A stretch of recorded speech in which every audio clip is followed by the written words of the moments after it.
Shalom pendengar yang dikasihi dan mengasihi Tuhan Yesus Kristus.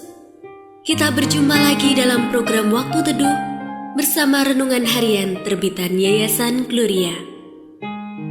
Mari kita siapkan hati untuk mendengarkan firman Tuhan. Izinkan Roh Allah memberi kita hikmat agar kita dapat semakin mengenal, mengasihi, dan memuliakan Tuhan setiap hari.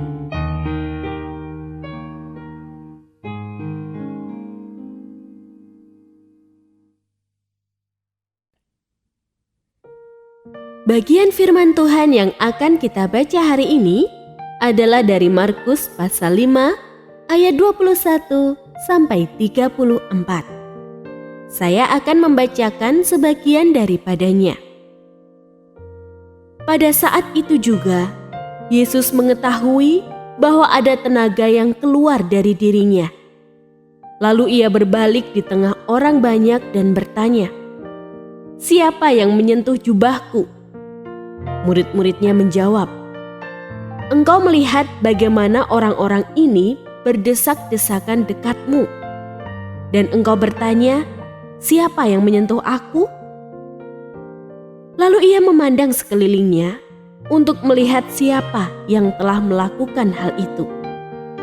Perempuan itu yang menjadi takut dan gemetar ketika mengetahui apa yang telah terjadi atas dirinya, tampil dan sujud di depan Yesus dan memberitahukan kepadanya semua yang terjadi. Lalu katanya kepada perempuan itu, "Hai anakku, imanmu telah menyelamatkan engkau. Pergilah dengan damai dan tetaplah sembuh dari penyakitmu." Pendengar yang mengasihi Tuhan, ayat yang kita renungkan secara khusus hari ini adalah dari Markus pasal 5 ayat 34. Lalu katanya kepada perempuan itu, "Hai anakku, imanmu telah menyelamatkan engkau. Pergilah dengan damai dan tetaplah sembuh dari penyakitmu." Renungan hari ini berjudul, "Tak Lagi Najis." Sejak masa lalu, dalam tradisi Yahudi, perempuan memang dipandang sebelah mata. Dalam kondisi fisik yang sehat saja, seorang perempuan dianggap memiliki status yang rendah, apalagi jika ia diketahui sakit pendarahan. Tak hanya direndahkan, ia juga dianggap seorang najis, sehingga layak untuk dijauhi dan dikucilkan. Karena menurut mereka, siapapun yang menyentuhnya pasti menjadi najis. Namun hari ini Injil Markus menulis bagaimana Yesus mendobrak tradisi Yahudi itu. Perempuan yang sakit pendarahan 12 tahun itu sudah begitu menderita. Ia menderita bukan saja karena sakit yang tak kunjung sembuh, tetapi lebih dari itu, penolakan orang terhadapnya.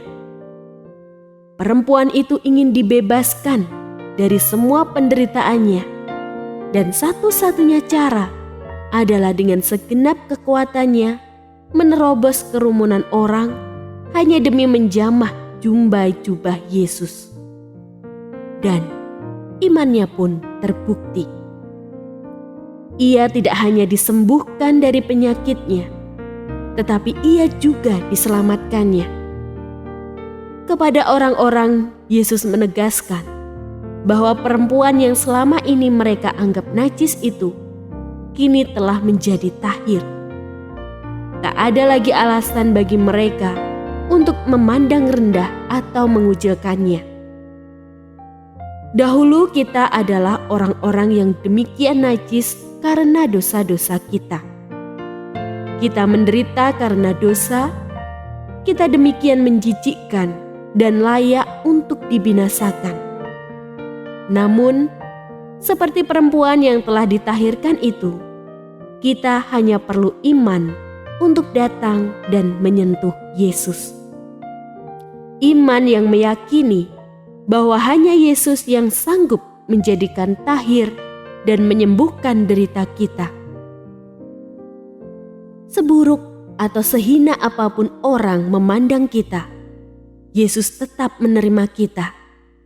Dia telah memberikan dirinya untuk menjadikan hidup kita tahir. Keyakinan akan firman dan iman di dalam Yesus Kristus, itulah yang menjadikan hidup kita tahir dari najisnya dosa.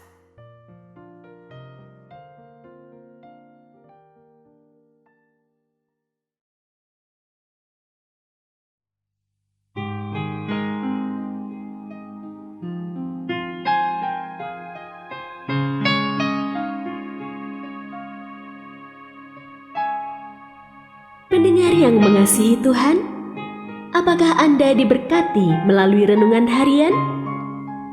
Jadilah berkat dengan mendukung pelayanan kami. Dukungan Anda dapat disampaikan melalui rekening Bank BCA nomor 4565008880 atas nama Yayasan Gloria. Informasi lebih lanjut mengenai renungan harian dapat dilihat di situs web kami renunganharian.net. Tuhan Yesus memberkati dan menjadikan Anda berkat di hari istimewa ini. Shalom.